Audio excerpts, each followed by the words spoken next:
si caiocca comprare tutte le cose. Però non mi piace. Signora, lei sta perdendo un'occasione unica.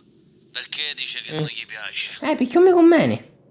Non mi conviene, la bulletta che c'hai ora, il contratto è meglio. Perché mio marito è in cassa integrazione e io non mi posso permettere di fare queste cose di signori. Dica lei c'ha pizza, io c'ho Allora, intanto lei va a finire di chiamare ogni pizzudo perché a me ucciso me la va a Aspetta, mangiare, se metto un capito? attimo in Mi attesa. metti in attesa? Vabbè, io aspetto. Che mica mangiare stasera? Discoteca, gocciole.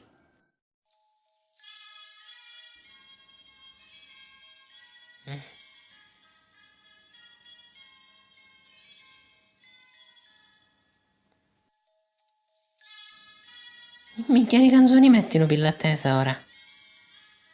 Va? Andiamo così pazzi. Eccomi qua, signora. È pronto? Mi dica, stavamo dicendo? Sta arrivando un operatore, signora. Mi mandate un operatore, non c'è bisogno. Minchia. Già cade. Sì, ora si riscurre guido, signora, arrivederci.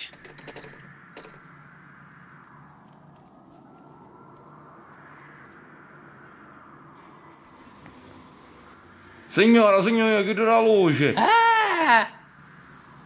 E da vista sta porta! Perciò, il contratto nostro non ci piaceva. Tu faccio contratto. Mi dispiace, signora.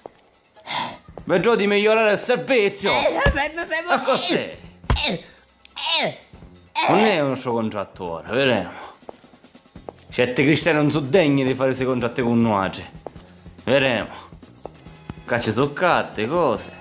Un taccuino ne va a fare la spesa. Sta bottana. Vedremo. È così, vedremo. Sì. Chi sto è? Amonenne.